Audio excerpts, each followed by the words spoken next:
Hey everybody, it's Christopher making a video for you on getting started with transcription. So I'm going to take you through some basics of transcription, and I'm doing this video instead of in a presentation in the class because I can actually show you and demonstrate on my computer exactly what I do, and it's much harder in the classroom because I'd have to get that all set up. I'm already set up at home as well. This is sort of a legacy thing so that this can be shown in other classes to other people. I'm putting it up on YouTube and I'm making it public. Starting out, I'm going to take you through the hardware, the software, and the methods of transcription in between my master's and my PhD.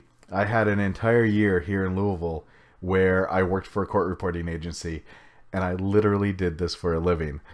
I did transcription editing, and I also did court reporting. And by doing those three things, I'm well prepared for the sort of interviews and transcription that we're going to have to do for our research. Transcription is a huge pain in the butt. It's awful. Even if you've done it a lot, it's still really, really tedious. And you'll get some good stuff out of it, but it does take a long time, even once you're good at it. Starting out, hardware. So probably the most important piece of hardware for doing this efficiently is this. It's a foot pedal. And this is actually the model that I have. It's really nice. It's very durable, so you can take it with you. You can stick it in your bag. It's not too big, and it is big enough that you can actually control it with your foot. It's got 3 buttons on it. You can set up those 3 buttons to do whatever you want. I use play and stop on this middle button here. Then I've got rewind to the left and fast forward to the right. Having your hands free is really important. Trying to do it with hotkeys slows you way down and makes you keep thinking about what you're doing with the controls rather than what you're doing with the transcript. And clicking out of your word processor to start and stop and skip back all the time will just slow you down so much. So a foot pedal is awesome. It really, really helps. Of course, you're also going to need a computer. I always do it at home because I get a real keyboard. I've got 2 monitors. I'm all set up here. You can do it on a laptop. None of the stuff that I'm going to show you today is very intensive, so it can work on a laptop. And if you're used to typing on a laptop, that's going to work fine for you. The second part of the hardware is headphones. I've got really nice headphones that I use for gaming and music and all sorts of stuff, and I wear them all the time. The number one thing to remember about the headphones for this is that you want really comfortable ones. It's nice that they sound good, and it's nice that maybe they block out noise around you, but if they're not comfortable, you're gonna have a bad time. So if you have a 90-minute interview, that's probably a minimum of 3 hours. I'm pretty good, but I'm a little rusty. I come in at about 4.5, 5 hours on a 90-minute interview. It's slow.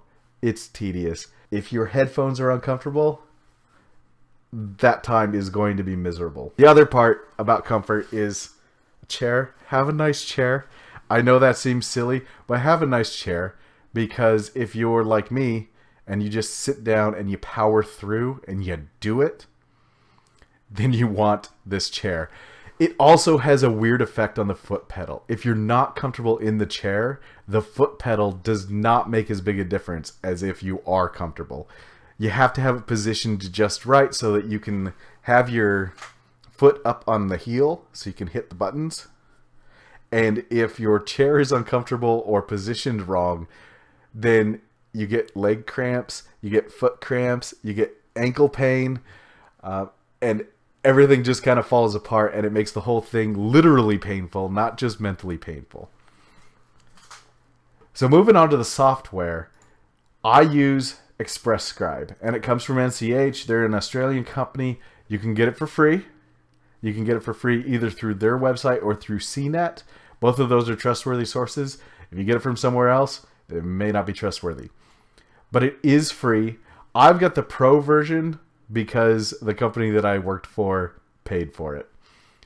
And obviously it's got lots of bells and whistles. But for the purposes of this class, for our sort of research, the free is going to do just fine. It can work with most foot pedals. It can work with most audio files. And of course you're allowed to use it for this. This is what the actual window looks like. I've got some audio from a podcast that I like already loaded in here. It's really easy to load things in. It's really easy to control everything. And the bonus is that it's already got this foot pedal built in. And you can use this controller setup wizard here to decide which buttons go where. You can set it up all for yourself, just depending on your taste. It works really well. The number one thing that I like about it is that it's got this little speed slider down here. And when I'm transcribing, I'm usually in the 85 to 90% speed range. And when I'm editing, I'm usually in the 150 range. And that's just because that's what works for me. The faster speed lets you hear some things that you may not hear normally. And the slower speed means that you can probably catch up as you type. Also on the software front, I just use Word. I just type into Word. It autosaves for me. It's the thing that I'm familiar with, and that's what I use. Now, Express Scribe does have its own place here that you can just type into. And it's kind of nice because it will timestamp some things for you, but I don't trust it because I've had things lost that way. So I just use Word. So I've got some audio loaded up here. I'll take you through it really quick. I just hit the middle pedal and it started. So that's about 150%. I am drinking out of the barrel bourbon again. Oh, frankly, so let's skip back to the beginning there. So that was 164. I'm going to take it down to about 90%-ish, which is normally what I type at. I just scrolled it all the way back to the beginning of the audio. There's some strange music because it's a podcast. But I'll show you how I do this. In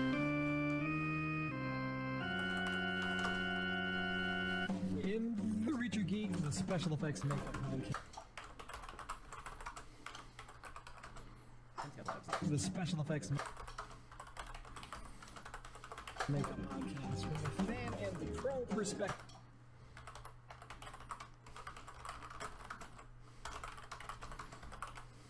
Right here on Tester.com. I am Ron Peralta. I am.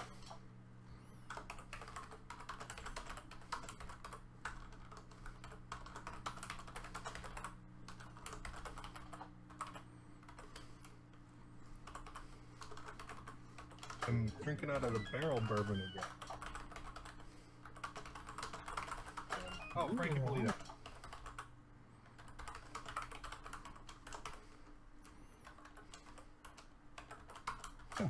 It's crazy.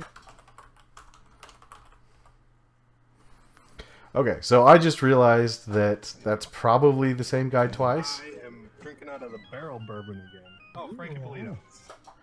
Okay, yes. So he's naming himself there. It's crazy.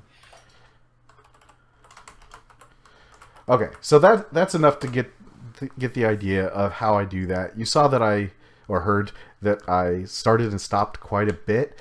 Once you get into the flow of it, you really can do that. You can slow it down even further, but words start to garble when you do that, and it gets hard to listen to. It also guarantees that you have to be as slow as they're talking. You can see that I put XXX : and YYY : and that'll be where their names go. At the end of doing all of this, I'll go back and do a search and replace on XXX and YYY to put their names in there. And that saves you a lot of typing. You just decide those. You do want to make sure that it's something that won't come up elsewhere in your transcript, which is why I used 3 cap X's and 3 cap Y's. The bigger thing, and I actually failed at this just now when I was typing this, is a mindset thing. You have to allow this to be a rough draft. If you try to get it perfect on the first try, it will take forever. And I know that you don't want to listen to these probably more than you have to, and you don't want to spend more time typing than you have to, but let it be a rough draft and then go back through and edit. It makes it so much faster. Now, my favorite method for doing this is to have someone that wasn't in the room when you recorded it type it up for you, and then you go back and edit it because you were in the room and you can clarify a bunch of things. That works really well. It sounds like that's not super great for the privacy concerns and that sort of thing that we're concerned with, these ethical concerns that we're concerned with while we're doing these. But after last week, I realized that if you have that in place before you're going out and doing those interviews, you can put that person that you're going to exchange with, like you take theirs, they take yours, and you do rough drafts on each other's. You could put them as co-investigators. At least I think so. So that might be something you want to think about, and that might be something we want clarity on. But it sounds like that might work.